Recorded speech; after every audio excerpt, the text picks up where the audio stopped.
back in the studio, GB News reporter Will Godley is here again. What is the latest, Will?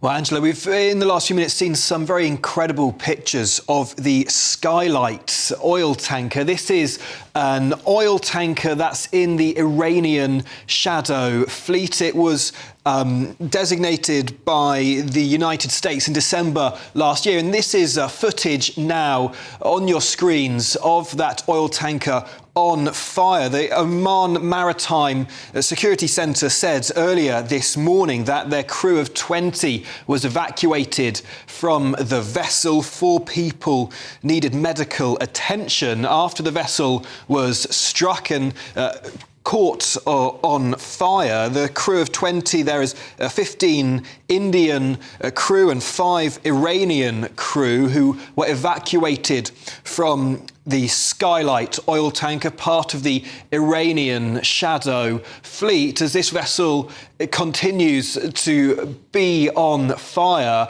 in the Gulf. Not the only vessel we know that's been struck, as the UK Maritime Office has said that they have received reports of 2 incidences in the last few hours in the Gulf. So that's vessels that they are looking at there. But let's also go to Dubai as well, because Dubai, of course, is somewhere we know that has been struck by Iranian missiles, and the missiles have been targeting civilian infrastructure, hotels and airports. And we're hearing now reports from inside the government in the UK that they are facing mounting concerns because of the fact there will now be in Dubai hundreds of thousands of Brits who will potentially be stranded, not only in Dubai, but around the world. It's obviously a huge aviation hub, but particularly Brits stranded in the Gulf, in the Middle East, and how they will evacuate them is something we understand the government will be thinking about over the next few hours, and potentially something they'll have to put into action over today and into tomorrow. Thanks very much indeed, Will. And in fact, we hope to be talking to somebody who is in Dubai at the moment who may be able to answer some of those questions. But we were just talking there to our guest in Tel Aviv, Avner Vilan.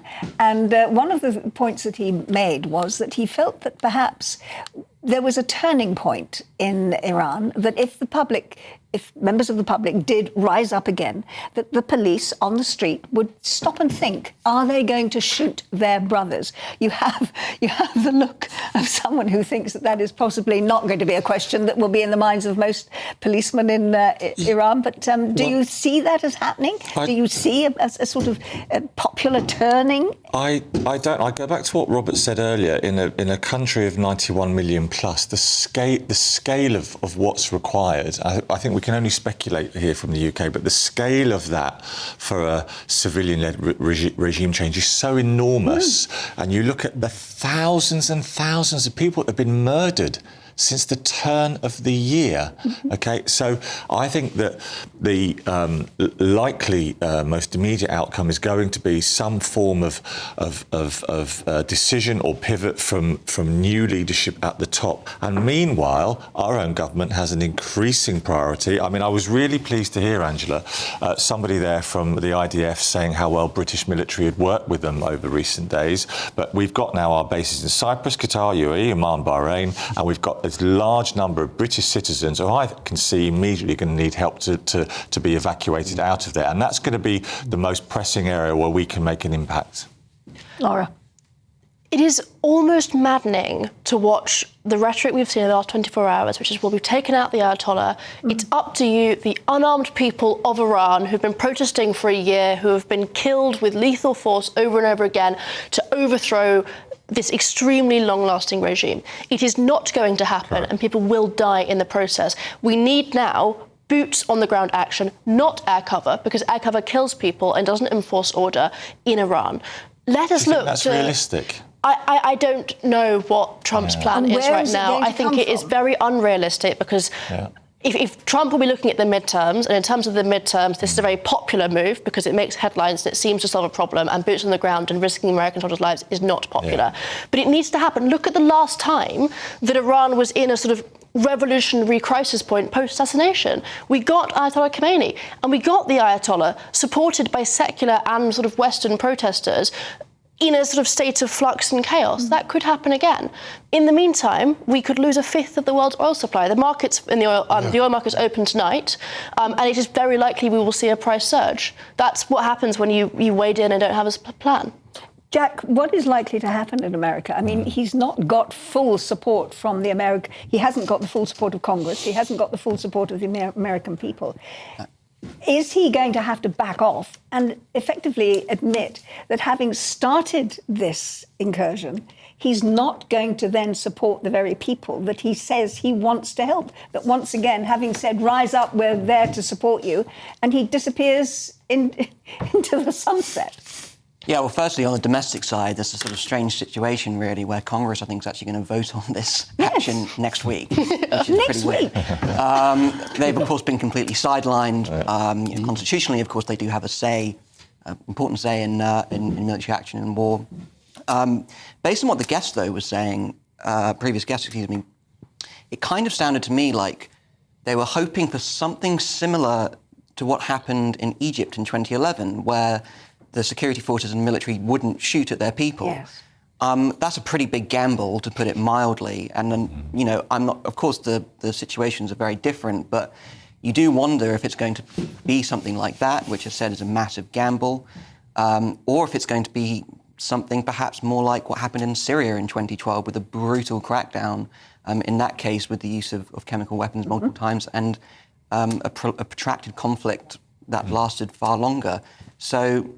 It's an sort of extraordinary gamble, and I agree. It's sort of a lack of objectives, really, or clear objectives from Trump. You know, I heard someone call this kind of the anti-power doctrine. No international consensus and no clear strategy of why they're there, and probably most importantly, no clear strategy of actually how to necessarily get out. Hasn't that been the problem, that there has been no exit strategy? It's been gung-ho, let's go for it, let's bomb the hell out of them. And actually, what happens next? But are we surprised? You know, and I've got to be careful because I'm due to go to America quite soon in what I say. But it's you know, he's known for that sort of quite bombastic short-term planning. The reality is the Islamic Republic of Iran remains the principal source of instability and terror in the Middle East. Okay, and that's ultimately the thing that is of most relevance to us in this country. The leadership's been taken out, that's a good thing, but we all agree there is no plan for what next and how. The objectives are to get agreements from whatever leadership emerges on the nuclear question and the threat towards the existence of Israel. That's the start of it.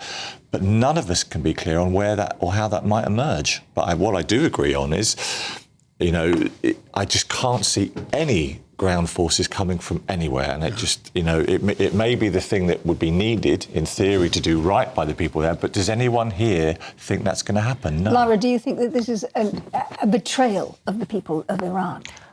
Let's make it clear, a very, very evil man who led an evil regime for almost half a decade is dead. That is probably a good thing.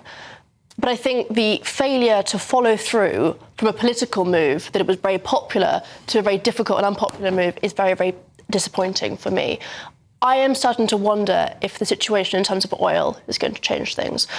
You would know, but I don't think the Straits of Hormuz has ever been shut before. I know that, and I think if we lose 1/5 of the world's oil supply, all of the oil coming from the Persian Gulf coming into the West, we may suddenly see a turn in the appetite for boots on the ground and sort of peaceful enforcement in Iran.